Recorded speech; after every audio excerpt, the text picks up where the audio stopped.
tema firman Tuhan pada siang hari ini, kita dipanggil untuk menjadi satu tubuh. Kita akan baca firman Tuhan yang terdapat di dalam kitab Kolose pasalnya yang ketiga, ayat 14 hingga ayatnya yang ke-15.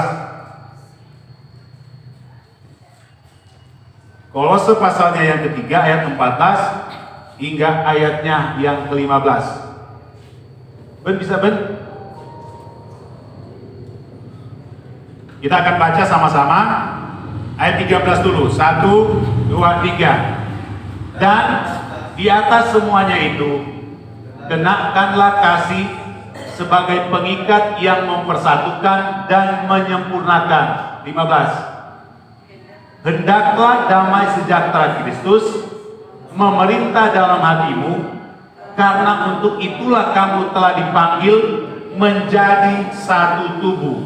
Saudara garis bawahi kalimat, untuk itulah kamu dipanggil menjadi satu tubuh.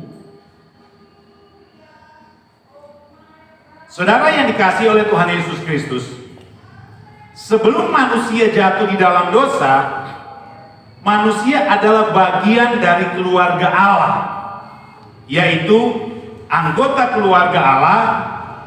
Damai sejahtera Allah memenuhi hidup manusia.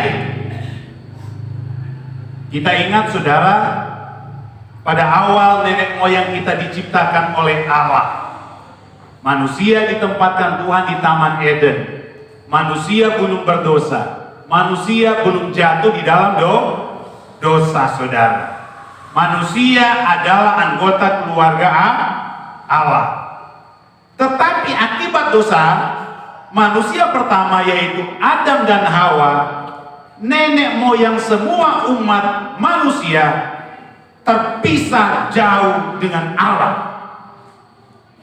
Roh manusia yang hidup karena roh Allah mati sehingga manusia putus hubungan dengan Allah. Hubungan manusia dan manusia rusak. Damai menjadi ketakutan dan kekhawatiran. Kebanggaan menjadi rasa malu dan rasa hina. Persatuan menjadi saling mempersalahkan. Itulah akibat dosa. Dan saudara yang dikasihi oleh Tuhan Yesus Kristus, Sang Firman yang ada Allah, yang hari Sabtu nantinya saudara kita akan rayakan sebagai hari kelahirannya. Sang Firman yang adalah Allah datang atau turun ke dalam dunia ini, jadi manusia yang namanya Yesus. Dengan maksud apa? Untuk membangun hubungan yang hancur itu melalui menghancurkan tirai perseteruan. Tirai perseteruan antara Allah dan manusia, dan antara manusia dengan manusia. Tirai pemisah dihancurkan melalui kematian Tuhan Yesus di kayu salib. Dan saudara, kita lihat itu di dalam kitab Efesus pasal 2 ayat 16. Tapi kita tidak akan membaca ayat Alkitab ini.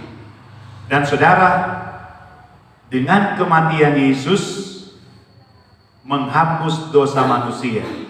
Dan artinya kembali membangun hubungan yang erat, menjadikan kita yang percaya kepadanya anggota-anggota tubuhnya, dan Yesus adalah kepalanya. Tadinya hubungan antara Allah dan manusia, saudara, hancur, rusak. Hubungan manusia dengan manusia hancur dan rusak akibat dosa. Tapi datangnya Sang Firman yang kita peringati sebagai hari Natal. Sang Firman yang jadi manusia itu dinamakan Yesus. Dalam rangka saudara dia datang untuk membangun hubungan kembali. Hubungan antara Allah dan manusia. Hubungan antara manusia dengan manusia yang ditandai dengan pada waktu Tuhan Yesus mati tersalib, dikatakan dalam Alkitab, tabir bait Allah. Tabir bait Allah itu saudara yaitu tabir, dinding pemisah antara ruang Maha Kudus dan ruang kudus.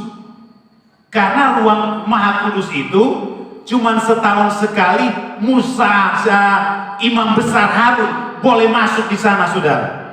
Karena di sana tempatnya kemuliaan Allah. Di ruang Maha Kudus itu, saudara, di situ terdapat peti perjanjian Allah, ya.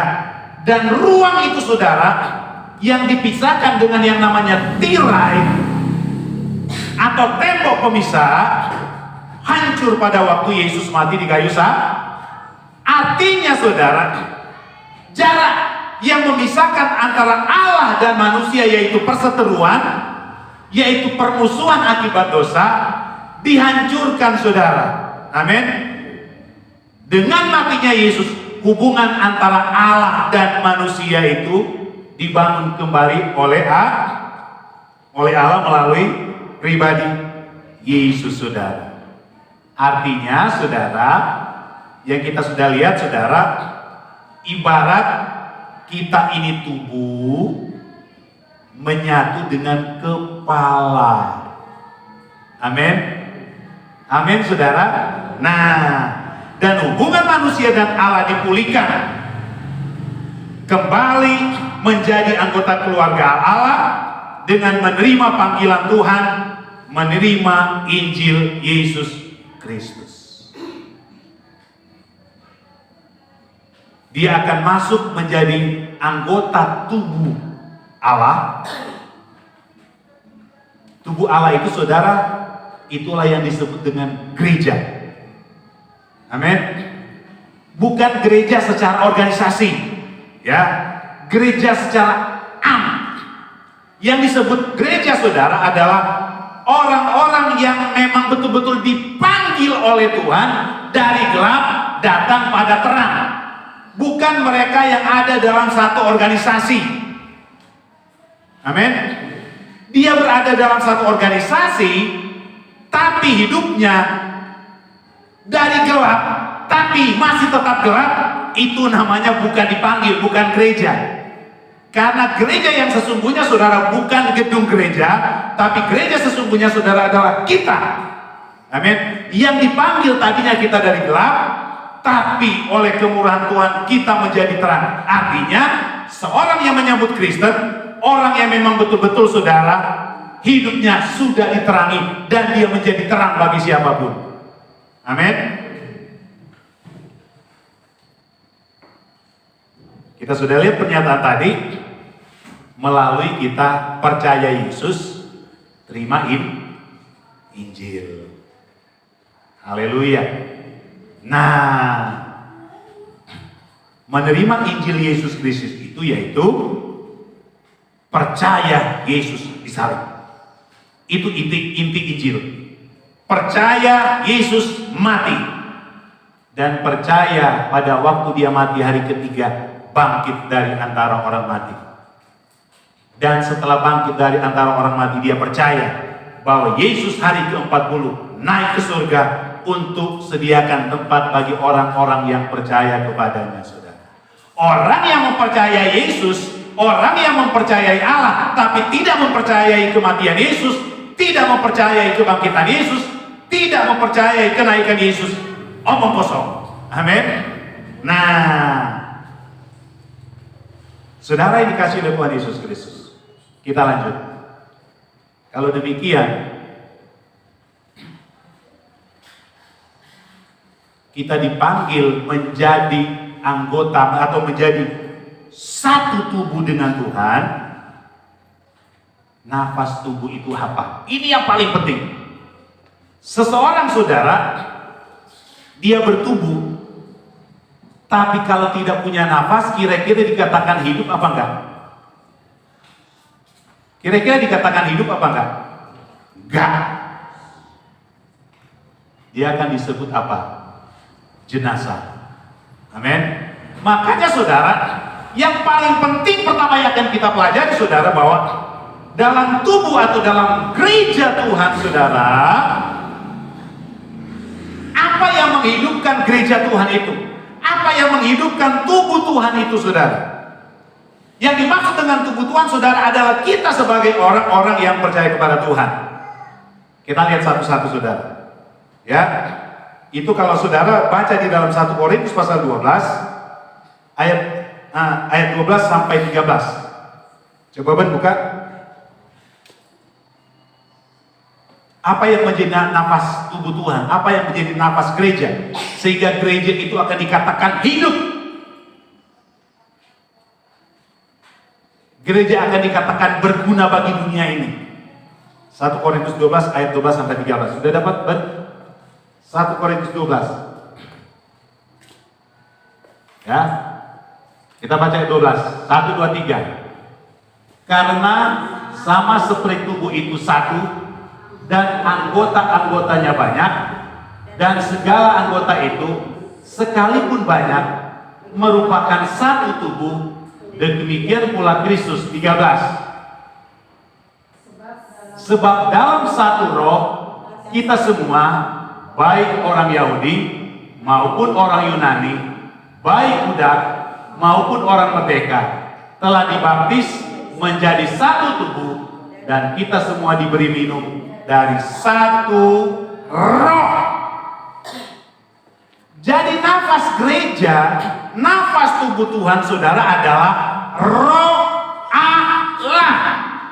Seseorang saudara mengaku percaya Tuhan, seseorang saudara mengaku Kristen, tapi kalau dia tidak ada roh di dalamnya, roh Allah tidak ada di dalamnya saudara, masih kita akan pertanyakan.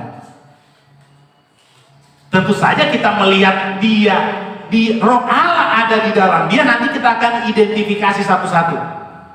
Bagaimana kita melihat seseorang saudara bahwa ternyata roh Allah ada di dalamnya, yang akan membuat dia hidup, yang akan membuat dia betul-betul saudara sebagai seorang Kristen. Dan saya mau katakan kepada saudara begini, dalam Kristen seorang diselamatkan bukan hanya sampai pada mempercayai Yesus adalah Tuhan, yang dibuktikan dengan status kependuduknya adalah Kristen. Jadi dalam Kristen, seorang diselamatkan bukan dia ngaku sebagai orang Kristen, nih KTP saya Kristen. Amin. Akui Tuhan Yesus ada Tuhan, dan dia buktikan dengan administrasi kependudukannya, ngaku di mana-mana, ini saya ini Kristen. Dan setiap hari dia berseru Tuhan, Tuhan. Amin. Bukan hanya sampai di sana, dia ngaku dia orang Kristen, dan tiap hari kelihatan kita melihat saudara dia itu, wah apa saja Tuhan, Tuhan, Tuhan. Saudara ingat di dalam Matius pasal 7, bukan setiap orang yang berseru kepadaku Tuhan, Tuhan. Walaupun kalimat ayat Alkitab ini dipelintir sama teman kita di sebelah, ya. Dan bukan setiap orang yang berseru kepadaku Tuhan, Tuhan.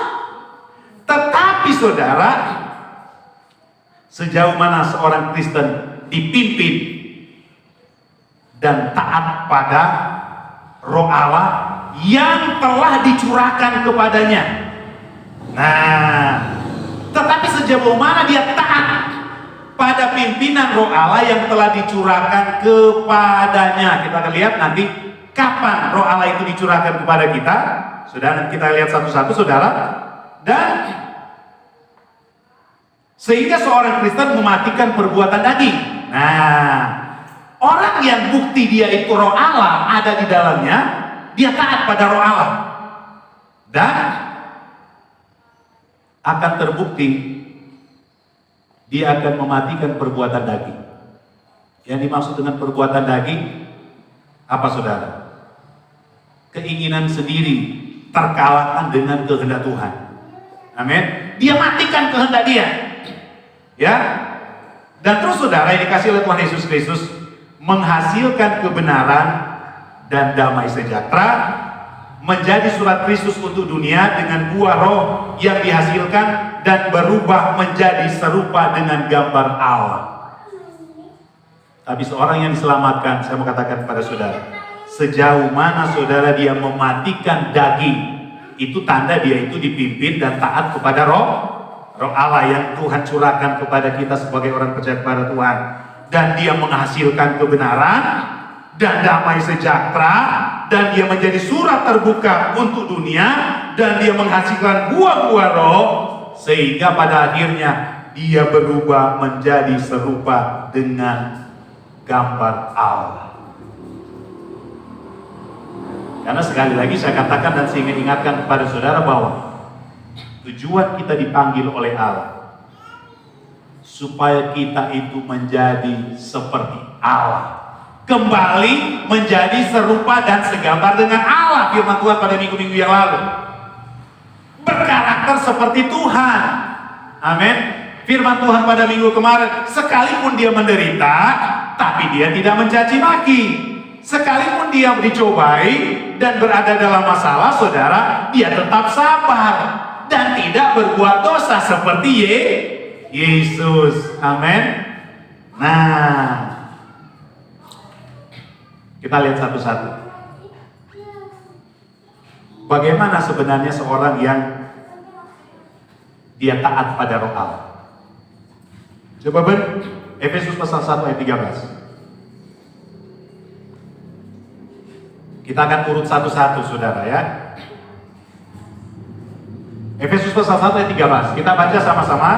1, 2, 3. Di dalam dia kamu juga, karena kamu telah mendengar firman kebenaran, yaitu Injil keselamatan. Di dalam dia kamu juga, ketika kamu percaya, dimeteraikan dengan Roh Kudus yang dijanjikannya itu. Saudara, perhatikan baik-baik. Pada saat saudara percaya kepada Tuhan Yesus, yang saudara buktikan dengan saudara dibaptis, menjadi serupa dengan kematian dan kebangkitan Yesus, kata firman Tuhan, di saat itu Roh Allah dicurahkan di dalam hati kita. Amin. Saudara yang punya pengalaman pertama saudara menjadi orang Kristen waktu dibaptis, saya merasa saudara waktu saya dibaptis waktu itu saudara senangnya luar biasa, damai di sini saudara. Karena apa? Pada waktu itu Tuhan mencurahkan rohnya tinggal di hati kita. Amin. Jadi seberapa orang yang sudah percaya kepada Tuhan, ingat, kepada kita semua saudara, Allah telah mencurahkan roh. Lanjut. 1 Korintus 6 ayat 19.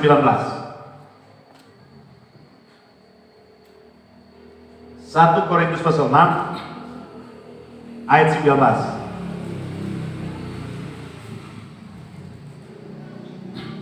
Kita baca lagi. Kita nyaring saudara. 1, 2, 3. Atau tidak tahukah kamu bahwa tubuhmu adalah bait Roh Kudus yang diam di dalam kamu, Roh Kudus yang kamu peroleh dari Allah, dan bahwa kamu bukan milik kamu sendiri. Tadi kita telah belajar, pada waktu kita percaya, Allah mencurahkan rohnya kepada kita, kepada masing-masing kita. Dan dalam 1 Korintus pasal 6 ayat 19 ini, di saat itu saudara, roh Allah diam. Ingat, roh Allah diam di dalam setiap hidup kita. Ya, makanya ada firman Tuhan mengatakan, janganlah kamu mendukakan Roh Kudus, roh Allah yang ada di dalam kamu. Di saat kita berbuat dosa, itu sama dengan kita telah mendukakan Roh Kudus, roh Allah yang ada di dalam hidup kita. Kita garis bawahi saudara bahwa roh yang diam di dalam kamu, berarti roh sudah ya. Kita lanjut. Ya. Efesus pasal 6 ayat 18.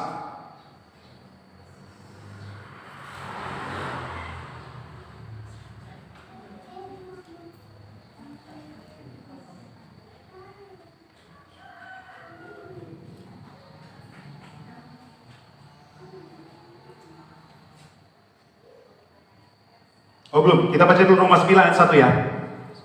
Roma 9 ayat 1 dulu. Roma 9 ayat 1. Supaya tidak lompat. Kita akan urut satu-satu biar kita paham. Roma pasal 9 ayat 1. Kita baca lagi kalimat ayat Alkitab ini. 1, 2, 3. Aku mengatakan kebenaran dalam Kristus. Aku tidak berdosa. Suara hatiku turut bersaksi dalam Roh Kudus.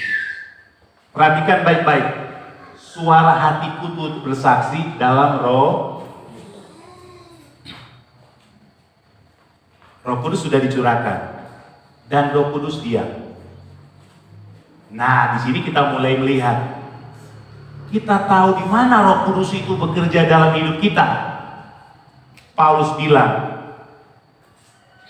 suara hatiku bersaksi dalam Roh. Jadi Roh Kudus bekerja melalui suara hati. Amin. Makanya kita harus peka. Roh Kudus saudara bekerja di dalam melalui suara hati kita. Walaupun ada karunia-karunia roh saudara, nanti ada satu saat saya akan menjelaskan kepada saudara-saudara tentang Roh Kudus. Karena ada pekerjaan-pekerjaan lain Roh Kudus. Tapi secara umum dulu kita akan belajar ini saudara. Roh Kudus ternyata bekerja dalam hidup seseorang melalui suara hati. Di waktu lihat ada barang orang ketinggalan, pikiran bilang, ambil. Biasanya apa yang bekerja? Jangan, itu punya orang. Amin. Nah, roh Allah itu ingatin. Sekali lagi saudara, daging ingatkan, wah, barang yang kamu lihat itu mungkin di dalamnya ada emas 1 kilogram. Kamu bisa mendadak jadi kaya. Beli ini. Itu pikiran kita saudara. Amin. Sedangkan itu bukan punya kita.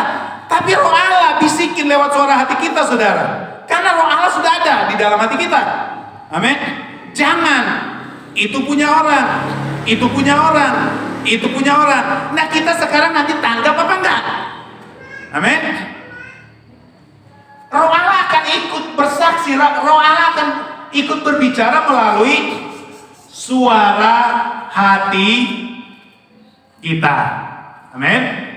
Nah, lanjut. Ayat Alkitab ini saudara, Efesus pasal 6 ayat 18. Makanya kita sebagai orang yang percaya kepada Tuhan, ya,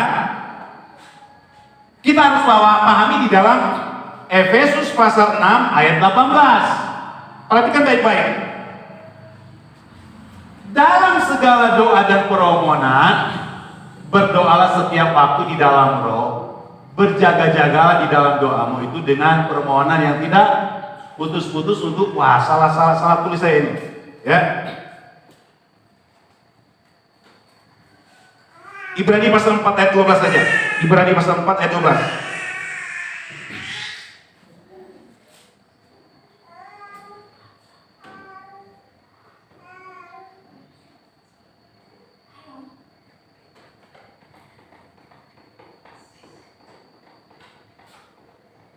Sudah dapat? Sudah ketemu?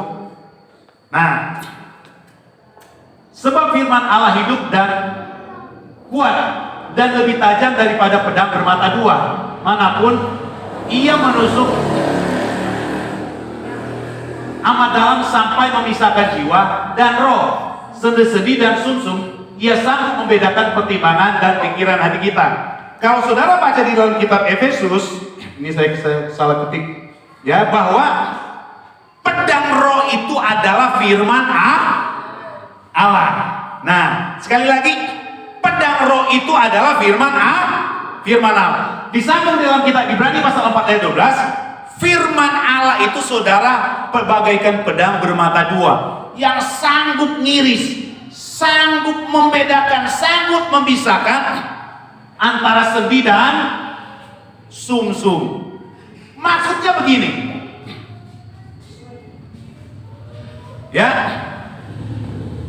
roh Allah itu dia akan menggunakan firman Tuhan yang ada di dalam hidup kita. Amin. Amin. Nah, kita sudah belajar tadi, roh Allah akan bekerja melalui suara hati. Ya, makanya saya mau katakan kepada saudara, Orang percaya kepada Tuhan, orang Kristen saudara, harus banyak belajar Alkitab. Harus banyak belajar firman Tuhan. Amin. Karena dengan kita banyak belajar firman Tuhan, ya kan? Di saat kita itu diperhadapkan pada satu dosa, Roh akan ingatkan kita. Amin. Roh akan mengingatkan kita. Firman Tuhan kan bilang begini. Firman Tuhan kan bilang begini. Firman Tuhan bilang kan begini. Firman Tuhan bilang begini. Amin. Itu yang dimaksud dalam Efesus pasal 3. Ada ayatnya, saya salah tulis ayat Alkitabnya saudara, ya. Bahwa pedang roh itu adalah firman Allah. Dalam Ibrani pasal 4:12, ya. Dan firman Allah itu bagaikan pedang bermata dua yang sanggup. Artinya begini. Kalau orang Kristen, orang percaya kepada Tuhan, dipenuhi dengan firman Tuhan,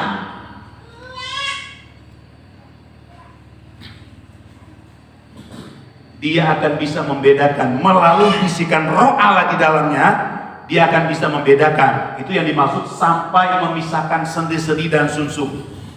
Dia akan sanggup membedakan.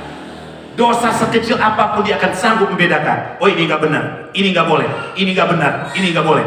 Kenapa? Dia banyak belajar firman Tuhan saudara. Amin. Nah, firman Tuhanlah yang kita belajar, yang kita terima. Itulah yang akan dipakai, itulah yang akan dibisikkan oleh Roh Tuhan di dalam kehidupan kita di saat kita berada di persimpangan jalan antara lakukan dan tidak, saudara. Yang saya maksud saudara adalah persimpangan kita mau bikin dosa ini atau tidak. Amin. Dengan demikian saya mau katakan kepada saudara, ya, bahwa betapa pentingnya seorang Kristen, bukan dia hanya ngaku Kristen, tapi nggak belajar firman Tuhan. Amin. Bagaimana dia mau belajar firman Tuhan?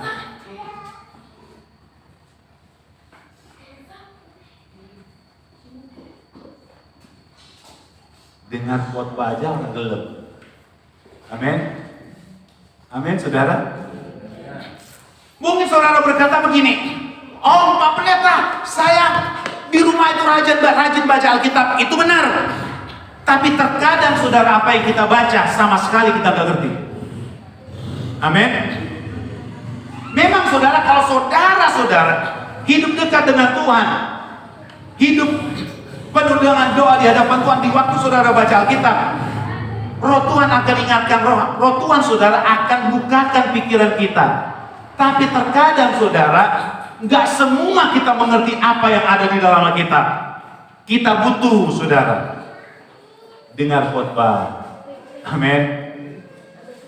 Dengar para hamba-hamba Tuhan saudara menyampaikan firman Tuhan, baru kita mengerti, baru kita memahami saudara. Nah, karena dengan firman Tuhan itu saudara, untuk mempertajam pedang roh yang ada di dalam hati kita. Amin. Saudara ingat waktu Yesus 3 kali dicobai oleh iblis setelah dia itu berpuasa 40 hari. Yesus melawan iblis itu dengan hanya menggunakan apa? Hanya dengan menggunakan apa? Iblis tahu Yesus sudah lapar, 40 hari gak makan. Iblis datang.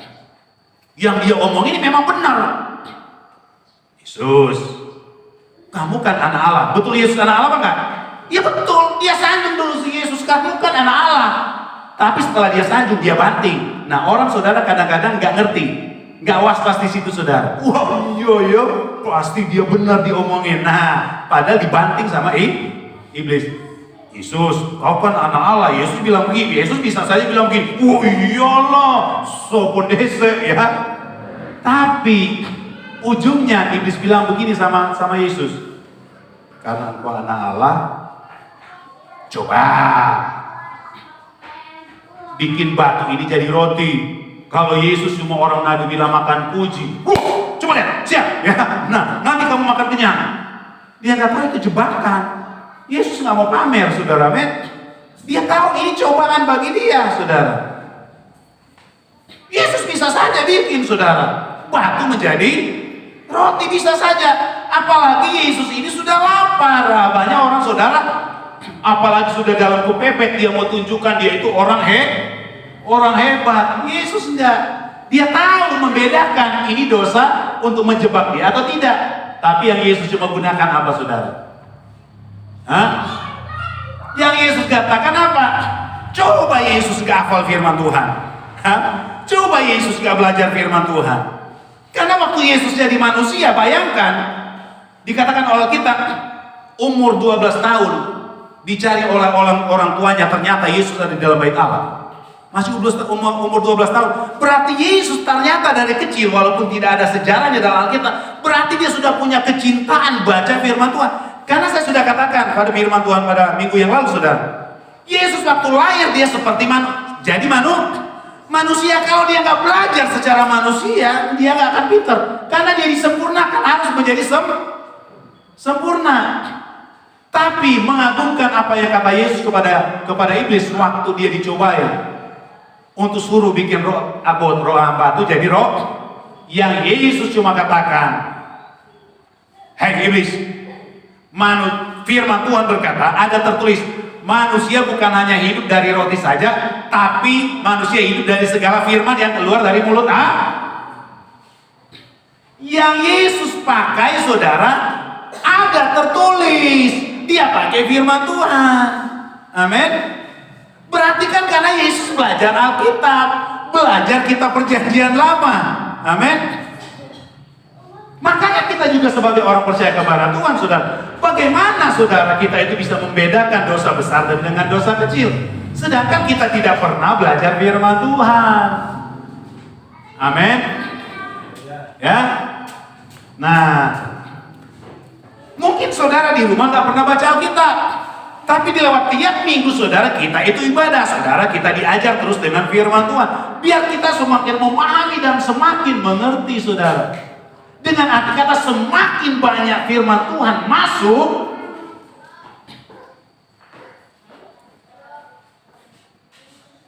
di saat kita berada dalam masalah, ibarat persimpangan antara bikin dosa atau tidak, Roh Kudus bekerja. Amin. Roh Kudus bekerja, berbisik lewat suara hati kita. Jangan. Kan firman Tuhan bilang begini, jangan. Artinya semakin hati dan pikiran kita diasah dengan firman Tuhan, Roh Tuhan yang ada di dalam hidup kita ibarat pedangnya semakin tajam. Amin. Tapi kalau yang ada di dalam hati dan pikiran kita, saudara, lebih banyak ajaran orang lain daripada ajaran Kristen. Amin. Orang Kristen bilang saudara dilarang cerai, dia bilang begini, boleh kok.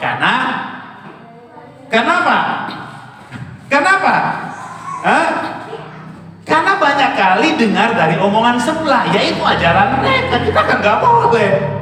Haleluya. Mereka boleh pelihara tuyul atau jin misalnya ya. Nah kita juga mungkin ikut-ikutan, ternyata boleh. Karena kita banyak bergaul dengan cara ngomong mereka, boleh kok. Betul nggak? Padahal sebenarnya di dalam Tuhan ya nggak boleh. Makanya kita semakin perbanyak firman Tuhan yang ada di dalam hidup kita, saudara.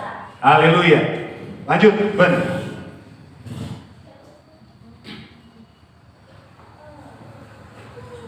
Efesus 3 ayat 16. Efesus 3 ayat 16. Jadi kalau firman Tuhan penuh dalam hidup setiap orang yang percaya kepada Tuhan, pedang roh dalam hidup seseorang itu, saudara, semakin tajam. Amin. Dan firman Tuhan dalam hidup seseorang akan bagaikan pedang bermata dua. Haleluya. Dia akan sanggup membedakan, dia akan sanggup memisahkan sum dan sendi-sendi, saudara. Sanggup memisahkan dosa yang dianggap kecil ataupun dosa yang dianggap besar, saudara. Efesus 3 ayat 16 sudah keluar? Saudara, kita baca baik-baik. Aku berdoa supaya ia menurut kekayaan kemuliaannya menguatkan dan meneguhkan kamu oleh rohnya di dalam batinnya. Perhatikan baik-baik. Menguatkan dan meneguhkan kamu oleh rohnya. Bagaimana roh menguatkan kita, roh meneguhkan kita, sementara ada yang ada di dalam hati kita, saudara, nggak ada firman Tuhan. Amin. Amin. Nah, roh Tuhan, saudara, akan menguatkan kita sesuai dengan apa? Ya, firman Tuhan yang kita belajar sesuai dengan firman Tuhan yang kita isi di dalam hati dan pikiran kita, saudara. Haleluya. Roh Tuhan akan menguatkan, jangan takut. Iya ya, firman Tuhan bilang begini. Roh Tuhan akan ingatkan, jangan getar. Amin. Dia akan kuatkan, dia akan teguhkan. Lanjut, Ben.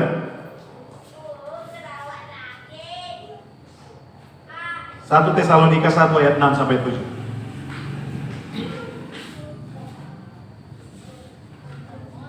1 Tesalonika 1 ayat 6 sampai 7. Sudah keluar?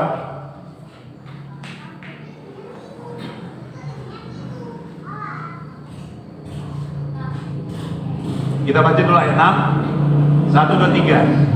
Sehingga tadi belum ya? Nah, 1, 2, 3. Dan kamu telah menjadi penurut kami dan penurut Tuhan dalam penindasan yang berat.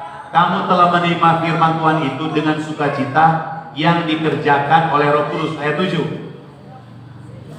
Sehingga kamu telah menjadi teladan untuk semua orang yang percaya di wilayah Makedonia dan Akaya, saudara. Yang artinya, saudara, Roh Allah mengerjakan seseorang menjadi penurut Tuhan dan menerima firman Tuhan dengan sukacita dan menjadi teladan sekalipun dalam penindasan. Saya ingat,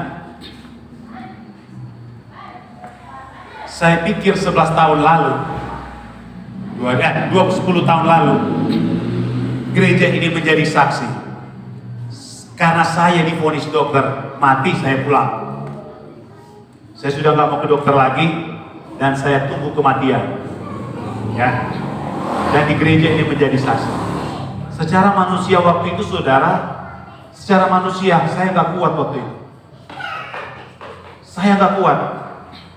Badan dalam keadaan seperti begitu, nafas terengah-engah, jantung di sebelah sini, saudara, kayak digantungin, saudara, 1 ton beratnya. Karena apa? Jantung kaku. Berat di sini, saudara. Dan berbulan-bulan secara manusia waktu itu saya nggak mampu.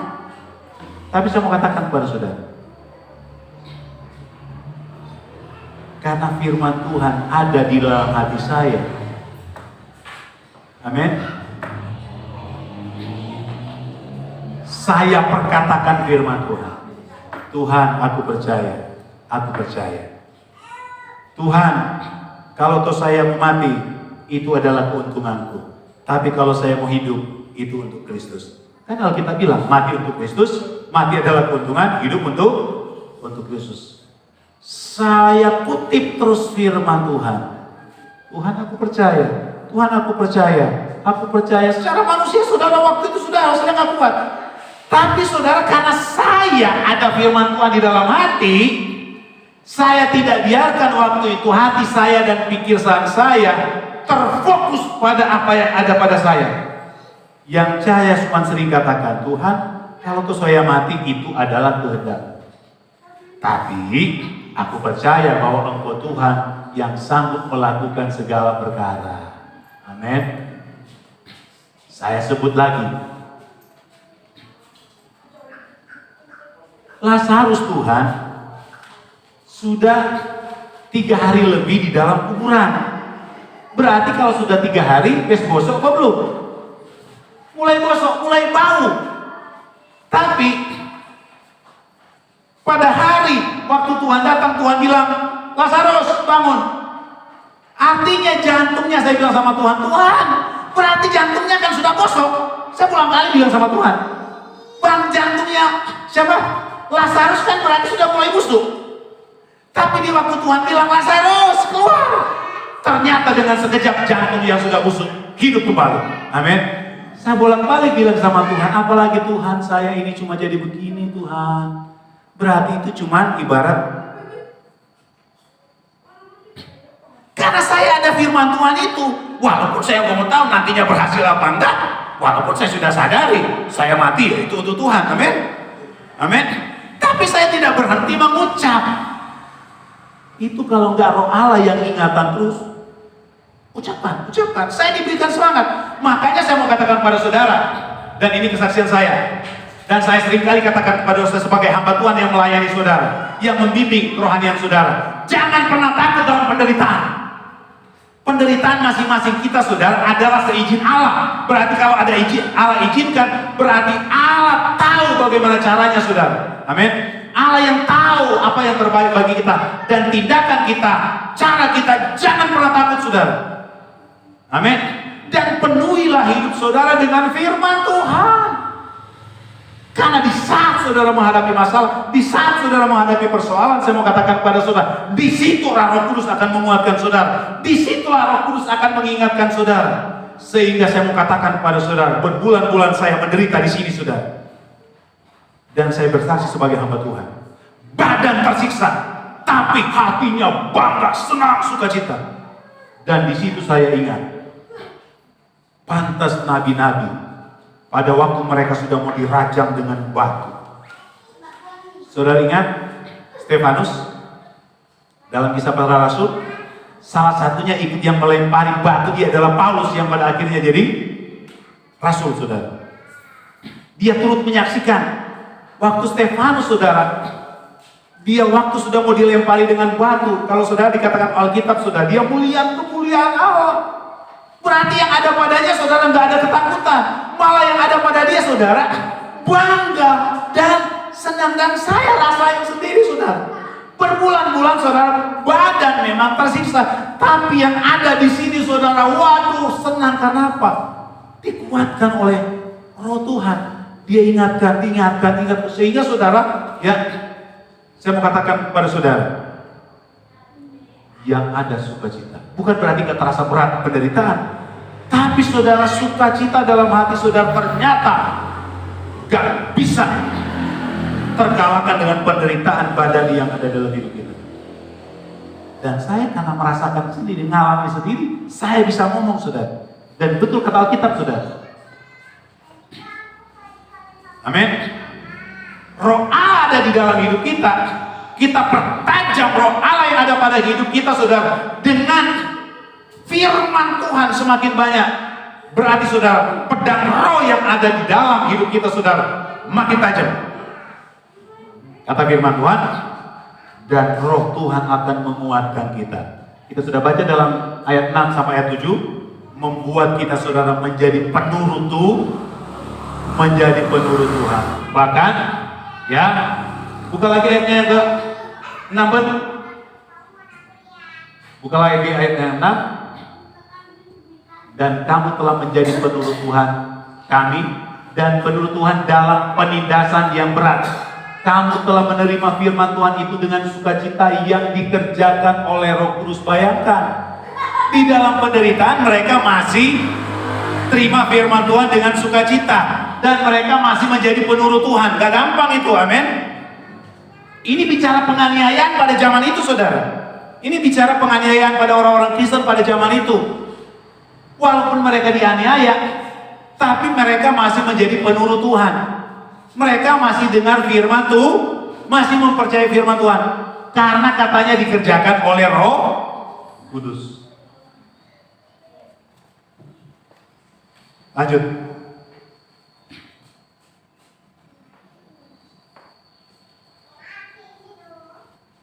2 Korintus pasal 3 ayat 2 sampai ayat 5.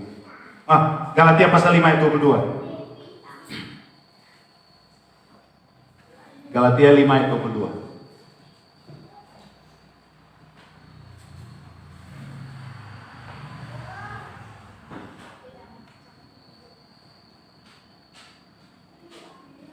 Sudah keluar kan? Tetapi buahnya ialah kasih, sukacita, damai sejahtera, kesabaran, kemurahan, kebaikan, kesetiaan. 23.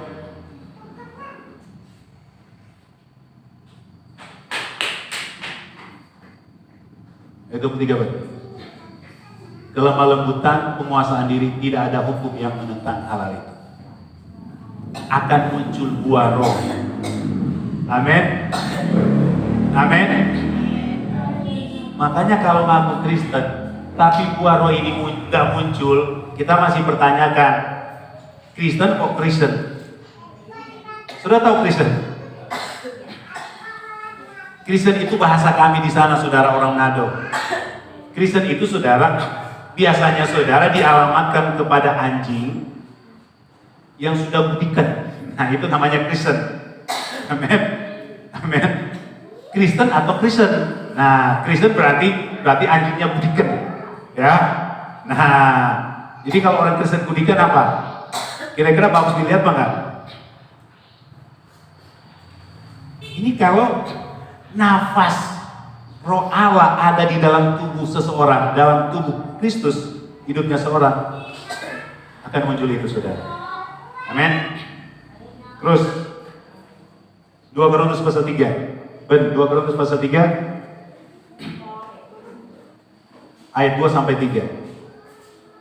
2 Korintus pasal 3 ayat 2 sampai 3. Udah keluar? Ayat 2. Kita baca satu-satu.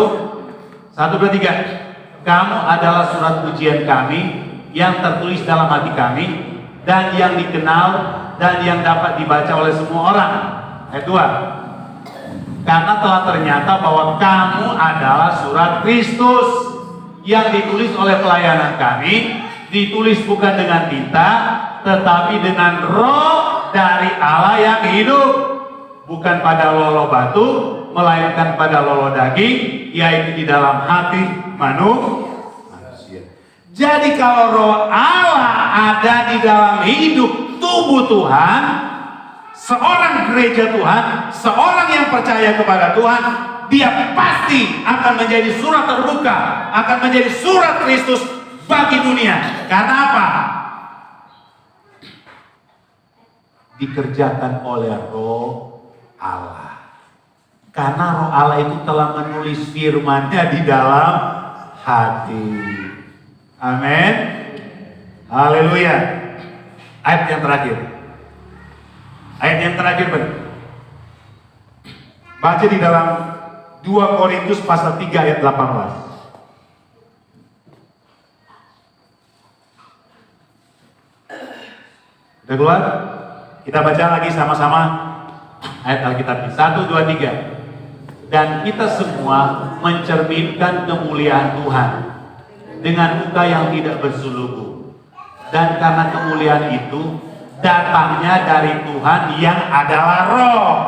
Tuhan itu adalah roh. Waktu Yesus naik ke surga, pada hari ke-50 Tuhan curahkan roh Allah menyertai kita. Karena Tuhan juga itu adalah roh, maka kita diubah menjadi serupa dengan gambar anaknya. Jadi ujung-ujungnya orang Kristen itu harus kembali menjadi serupa dengan gambar anaknya. Amin.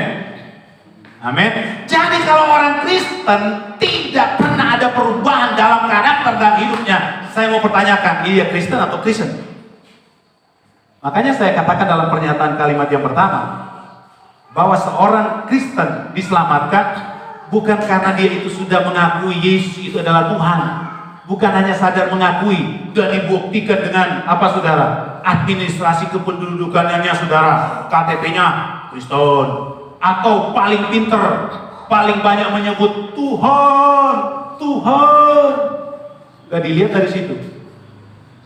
Tapi sejauh mana pada akhir hidupnya saudara, dia kembali menjadi serupa dan segambar dengan Allah. Menjadi gambaran anaknya artinya saudara apa? Berkarakter seperti Tuhan. Haleluya. Itu akan dikerjakan Roh Allah dalam setiap kehidupan kita, saudara. Dan Roh Allah yang kita sudah identifikasi tadi saudara, bekerja dalam hidup kita saudara, dia bisi. Amin. Makanya saya mau katakan kepada saudara, perbanyaklah belajar firman Tuhan.